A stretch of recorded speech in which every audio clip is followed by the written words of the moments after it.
ایک دوا ایتھوزا، یہ بھی بہت فوری ضرورت کی ایک ایسی دوا ہے جس کا کوئی بدل اب تک میرے علم میں نہیں آیا، نہ ہی غالباً ایلوپیتھک میں ہے۔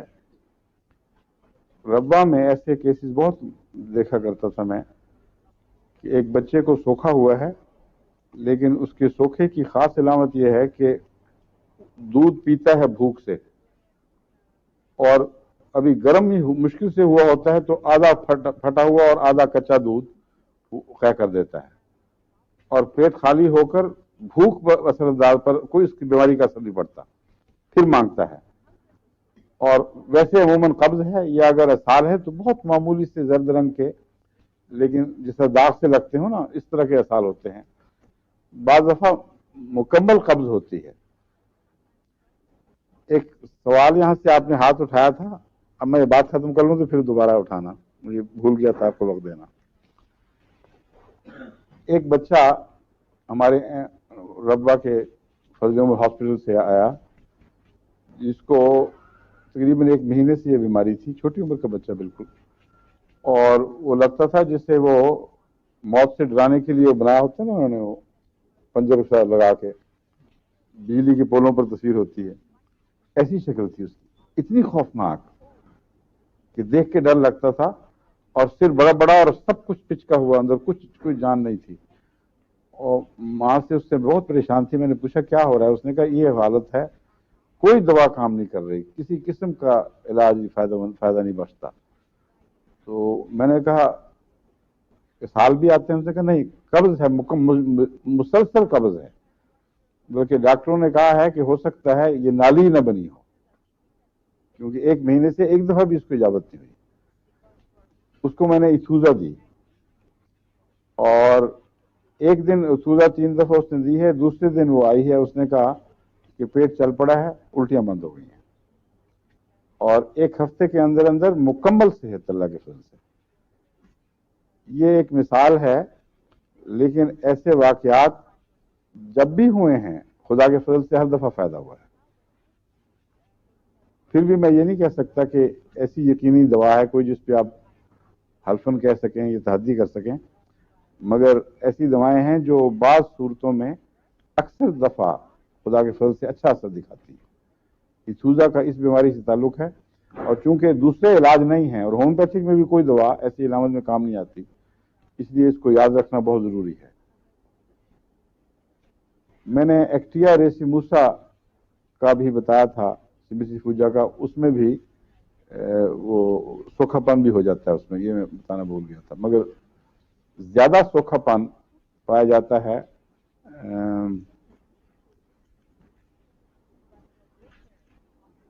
ایبروٹینم میں، اس کا میں نے ذکر کر دیا تھا۔ ایبروٹینم کے سوکھے پن میں ایک بات بتانی بھول گیا، ایبروٹینم کا سوکھا پن نیچے سے شروع ہوتا ہے، پاؤں سے، اور پہلے ٹانگیں سوکھتی ہیں اور پیٹ بڑا رہتا ہے۔ سوکھا پن میں اکثر یہ علامت ہے، بچوں کے پیٹ بعض دفعہ پھولتے جاتے ہیں، تو باقی سارا جسم سوکھتا جاتا ہے، لیکن ایسے بچے کا جس کو ایبروٹینم کی ضرورت ہے، اس کے ٹانگوں سے سوکھا شروع ہوتا ہے اور آہستہ آہستہ اوپر چڑھتا ہے، پھر پیٹ کو چھوڑ کر پھر اوپر چھاتی میں اور گردن اور سر کی طرف منتقل ہوتا ہے۔ اس دوا میں ایتھوزا میں سارا جسم اکٹھا سوکھتا ہے، یہ ایک اور فرق ہے اس کا اور اس دوسرے کا۔ نیٹریمور میں عموماً اوپر سے سوکھا پن شروع ہوتا ہے اور نیچے اترتا ہے، اس لیے یہ باریک باریک علامتیں اگر پیش نظر رہیں تو پھر سمجھ آئے گی کہ کیوں ویسی ہی دوا ہے، لیکن بعض جگہ کام کرتی ہے بعض جگہ نہیں کرتی۔ اوپر سے سر سے نیچے کی طرف،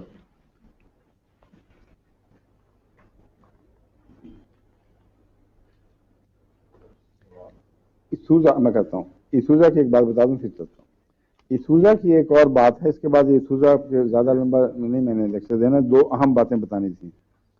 گرمی سے اس کی تکلیف بچے کی سر کی طرف منتقل ہوتی ہے، اور بعض بچوں کے اندر دماغی خرابی ہوتی ہے جس کی وجہ سے ان کو جسمانی تکلیفیں ہوتی ہیں اور عموماً پیٹ کی تکلیفیں۔ تو ایسا بچہ جس کے دماغ میں کوئی نقص ہو اس کی بیماریاں جو پیٹ کی طرف منتقل ہوتی ہیں اس میں ایتھوزا بہت ہی اہم دوا ہے، کیونکہ یہ پیٹ کی بیماری کو بھی دور کرے گی اور دماغی بیماری کو بھی دور کرے گی. وقت لگتا ہے اس میں کچھ، لیکن آہستہ ٹھیک ہو جاتی ہے. اگر دوسرا علاج کر کے پیٹ کی بیماری دور کی جائے تو ایسا بچہ عموماً پھر نیم پاگل سے پاگل ہونا شروع ہو جاتا ہے، کیونکہ جسمانی بیماری خصوصاً معدے کا الٹی کرنا یا دست وغیرہ جاری ہونا، یہ اس کے ان مادوں کو نکالتی ہے یہ چیز جن کا دماغ پر برا اثر پڑتا ہے.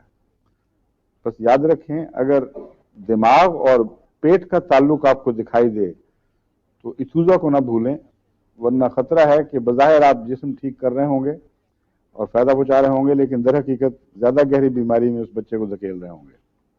ایتھوزا کے متعلق میں بتا چکا ہوں. بچپن کی جو سوکھے پن کی بیماریاں جن میں قے پائی جاتی ہو، اسال نہ ہوں اور نچلا حصہ خشک ہو جائے لیکن اس میں موومنٹ جو حرکت ہے تبھی وہ اس کا فقدان ہو، اور رجحان سر کی طرف ہو جایا کرے، بیماریاں رکیں تو سر کی طرف رجحان ہو. بعض ڈاکٹروں کا خیال ہے کہ اس میں سر اصل ہے، یعنی بیماری کی جڑ دماغ میں ہے اور اس کی وجہ سے ہوتی ہے، اس لیے ایتھوزا میں دوسری دوائیں کام نہیں کرتی. یعنی ایتھوزا کے متعلق آپ کو میں نے سمجھایا تھا کہ اگر ایتھوزا کا کیس ہے اس میں بچے کو دودھ پیے گا اور بالکل اچھی طرح صحت مند بچے کی طرح پیٹ بھر کے پیے گا اور تھوڑی دیر کے بعد الٹ دے گا گرم ہوتے ہی. بھوک میں کوئی خرابی نہیں، جس کا مطلب ہے جگر ٹھیک کام کر رہا ہے، اور جو موومنٹ ہے اس میں کمی ہے.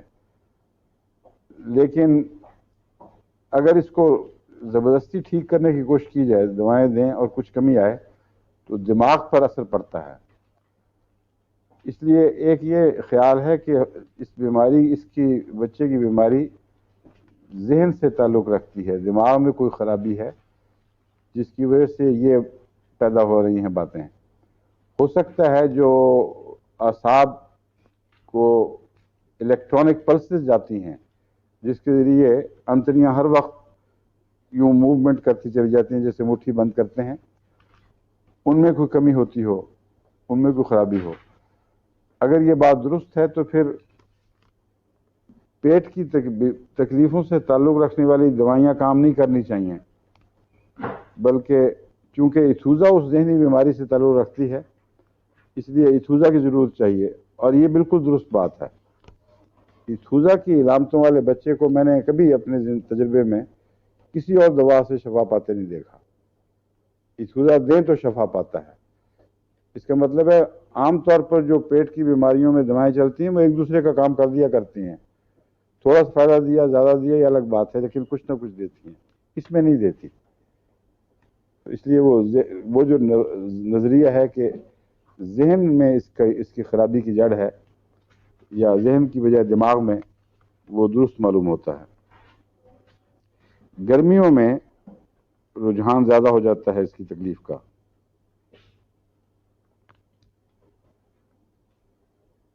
اب ایسی عورتیں جن میں کچھ ایتھوزا کی علامتیں پائی جاتی ہوں، اس حد تک کہ پیرسٹولک موومنٹ میں کمزوری ہے، اس حد تک کہ الٹی کریں تو متلی کی وجہ سے نہ کریں بلکہ بعض دفعہ بغیر متلی کے معدہ الٹتا ہے چیز کو، ان کو جو اندرونی عورتوں والی تکلیفیں ہیں ان میں ایتھوزا بہت مفید ہے. اب ان تکلیفوں کو گننے کی ضرورت نہیں. تمام عورتوں کی تکلیفیں جن کا ایسے مریض سے تعلق ہو جس میں یہ علامتیں پائی جائیں کہ اس کی انتڑیوں کی موومنٹ میں کمزوری ہو اور کھانا الٹنے کا رجحان ہو مگر متلی کی وجہ سے نہیں، ویسے ہی کچھ دیر کے بعد معدہ قبول نہیں کرتا اور کھانا الٹ دیتا ہے، ایسی مریضہ کے لیے ایتھوزا مفید ہوگی. سوکھا ضروری نہیں کہ اسہال کی علامتیں پیدا کرے. ایک دوا ہے ایتھوزا جس میں وہ قبض کی علامت پیدا کرتا ہے، اور بعض دفعہ قبض ایسی سخت کہ ڈاکٹروں کو شبہ پڑتا ہے کہ وہ جو نیچے رضا کے فضلے کو لے جانے کا راستہ ہے وہ بند ہے یا بنا ہی نہیں. ایک ایسا ہی کیس ایک دفعہ میرے پاس آیا تھا جس کے متعلق سرجنوں نے فیصلہ کر لیا تھا کہ پیٹ چاک کر کے سوراخ بنایا جائے. ان کو یقین تھا کہ نالی کا راستہ ہی نہیں بنا، کیونکہ جب سے بچہ پیدا ہوا تھا ایک دفعہ بھی اس نے فضلہ نہیں کیا، اور سوکھے کی آخری حالت تقریباً پہنچ چکی تھی. میں نے اس سے پوچھا ماں سے کہ ڈاکٹر یہ کہتے ہیں کہ اس وقت بچے کی حالت آپریشن کے قابل ہے؟ تو انہوں نے کہا نہیں، اس وقت وہ کچھ دیر اس کو بلڈ کریں گے غالباً. یعنی اس نے یہ لفظ تو نہیں بولے، ماں تو بیچاری ان پڑھ سی تھی. جو تاثر میں نے لیا وہ یہ تھا کہ ہاسپٹل میں فوراً آپریشن تو بہرحال ممکن ہی نہیں ہے، کیونکہ اس کو تو چاقو لگا تو ویسے ہی مر جائے گا، لیکن کچھ عرصہ لگائیں گے. تو مجھے اس سے ہومیوپیتھک تجربے کا موقع مل گیا. میں نے اس سے کہا کہ یہ اسوزا دوا ہے، یہ شروع کرا دو، اور کچھ عرصے کے بعد مجھے بھی بتانا اور ڈاکٹر کو بھی دکھانا. اب مجھے یاد نہیں کہ عرصہ کتنا تھا، ہفتہ یا 10 دن سے زیادہ نہیں گزرا تھا کہ پہلی دفعہ اس کو خود اجابت ہوئی. اور اجابت دست نہیں تھے بلکہ نرم اجابت تھی، مگر کچھ بندی ہوئی نرم اجابت. اور اس دن کے بعد سے بچہ ٹھیک ہونا شروع ہو گیا. سب سے پہلا اثر جو اس کا فوراً دکھائی دیتا ہے یعنی اسوزا کا، وہ یہ ہے کہ بچہ جو الٹیاں کرتا ہے کچے دودھ کی، اس میں کمی آ جاتی ہے. کچھ دیر وہ دودھ معدے میں رکنے لگتا ہے. ورنہ اسوزا کی جو خاص پہچان ہے، ایک وہی کہ اسال کا نہ ہونا یا بہت معمولی مقدار میں اجابت ہونا. دوسری اس کی خاص علامت یہ ہے کہ الٹی کرتا ہے لیکن بھوک قائم ہے. عام طور پر متلی کے نتیجے میں الٹی کرنے والا بچہ تو دودھ سے بھاگتا ہے، وہ تو دودھ دیکھ کے ہی ہاتھ سے پرے پھینکے گا کہ میں نے کچھ نہیں پینا. لیکن اسوزا کا بچہ دودھ پیتا ہے، تھوڑی دیر لگتا ہے دودھ گرم ہوا، سارے کا سارا دودھ اسی طرح الٹ دیتا ہے، صاف ستھرا. وہ پھٹتا بھی نہیں. ابھی تھوڑا سا اس سے شاید پھٹ بھی جائے، مگر اکثر بے پھٹے دودھ الٹ دیتا ہے.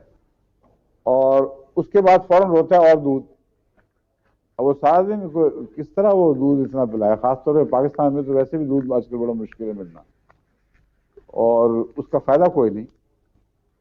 تو مجھے اس سے یہ خیال پیدا ہوا تھا، اسی وجہ سے کہ بنیادی طور پر بچے کی صحت اتنی نہیں گری کہ جگر نے کام کرنا چھوڑ دیا ہو. جو بھوک موجود ہے تو امید موجود ہے.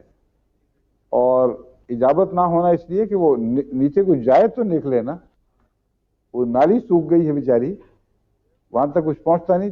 سوکھنے کی وجہ سے بعض دفعہ جڑ جاتی ہیں جلیاں یا کچھ آپس میں چپک جاتی ہیں. اس کے نتیجے میں ڈاکٹر کو یہ شبہ ٹھیک ہوا ہوگا کہ سوراخ نہیں ہے، مگر وہ سوراخ بنا بھی دیتا تو نیچے کچھ جاتا تو نکلتا نا. اس لیے یہ جو خاص علامتیں ہیں یہ آپ کو یاد رکھنی چاہیے. اب سوکھے کی میں نے آپ کو بتا دی ہیں 2-3 دعائیں. عام طور پر ان کے دائرے میں ہی مرض رہتا ہے، اور ہمارے یہاں انگلستان میں تو کم ہے موقع، لیکن ہمارے ملک میں یعنی پاکستان میں اور ہندوستان وغیرہ کسی دنیا کے ملکوں میں یہ عام بیماری ہے بچوں میں، اور بڑے خوفناک نظارہ ہوتا ہے سوکھے بچوں کو دیکھنا. اس لیے یہ آپ اچھی طرح یاد رکھ لیجئے.